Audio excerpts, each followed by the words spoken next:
Eva Braun died beside Adolf Hitler. But her family didn't. What happened to them afterward is a story almost no one talks about. When the bunker fell silent and the Third Reich collapsed, the punishment didn't end. It moved outward, to a mother, to sisters, to a newborn child. What happens to a family when history decides their name is radioactive? We've all heard about Hitler's death. The bunker. The cyanide. The gunshot. But history almost never asks the harder question: what happens to the people who are left behind? The ones who never signed orders, never wore uniforms, never stood at podiums, yet still lived in the shadow of the worst man who ever lived. April 30th, 1945. Deep beneath Berlin, Eva Braun bites down on a cyanide capsule. She is 33 years old. She has been Adolf Hitler's companion for over a decade. Hidden. Controlled. Kept out of sight. And just hours earlier, she became his wife. In Munich, hundreds of miles away, her family doesn't know yet. They are about to learn all at once that their lives will never return to normal. The Braun family lived a respectable, middle-class life in Munich. Nothing flashy. Nothing political. Nothing that screamed history. Her father, Fritz Braun, was a schoolteacher. Her mother, Franziska, ran the household. 3 daughters: Eva, the quiet middle one; Ilse, the eldest, practical and careful; Gretel, the youngest, emotional and romantic. To the outside world, they were ordinary Germans. But inside the family, everyone knew the truth. Eva's job in Berlin was a lie. The money she sent home was unspoken. No one said Hitler's name, but it hovered over every room. When news finally reaches Munich that Hitler is dead, the Brauns understand immediately what it means. This isn't relief. This is danger. On May 5, 1945, just days before Germany's surrender, Fritz Braun collapses from a heart attack. Dead. Some say it was illness. Others say it was stress.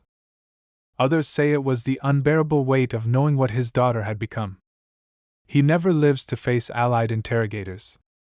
His wife does. American troops enter Munich the same day Eva dies in Berlin. Within weeks, Allied intelligence knocks on Franziska Braun's door.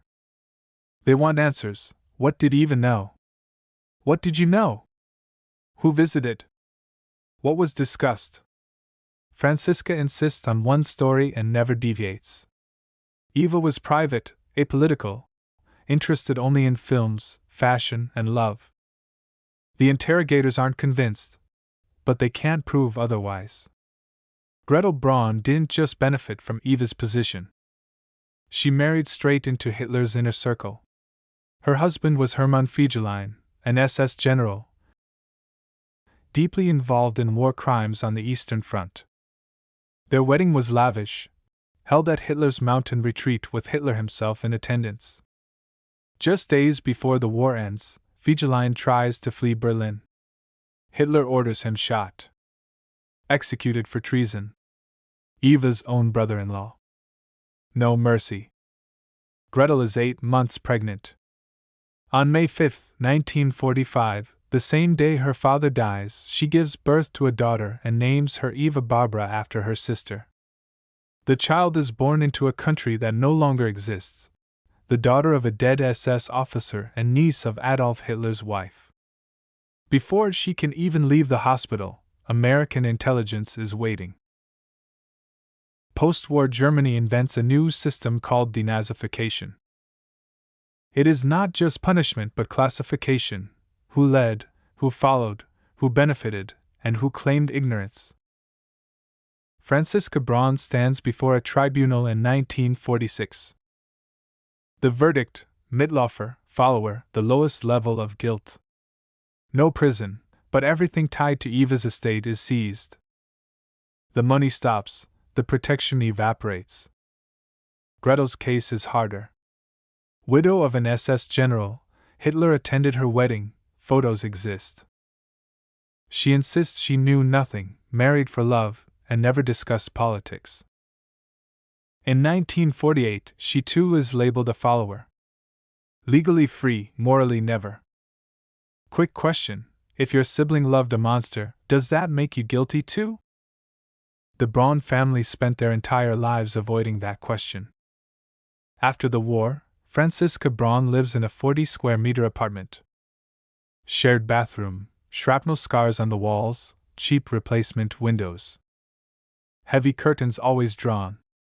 Multiple locks on the door.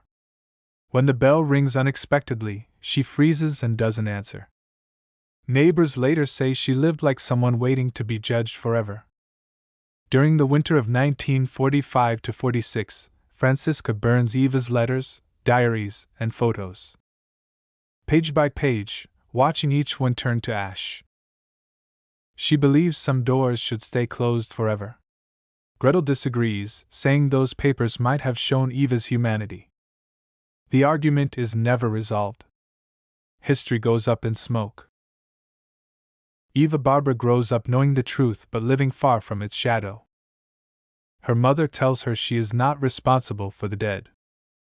Still, she later says, "Carrying this name feels like wearing a mark that never fades." She dies of cancer at 26. Her obituary mentions nothing of her father or aunt. Unlike the Görings or Himmlers, the Braun family chooses a third path. They don't defend. They don't confess. They disappear.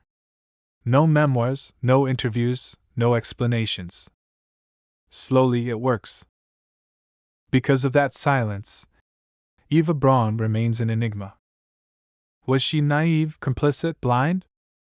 The family never answers, and by refusing to speak, they let others decide for them.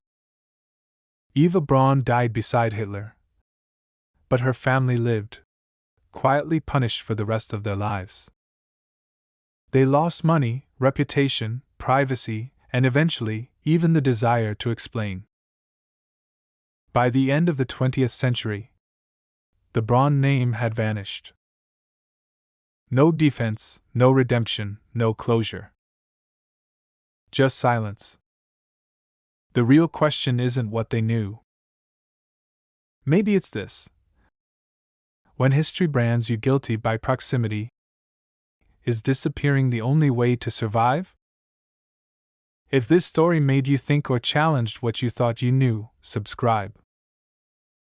There are many more families history tried to erase, and their stories still matter.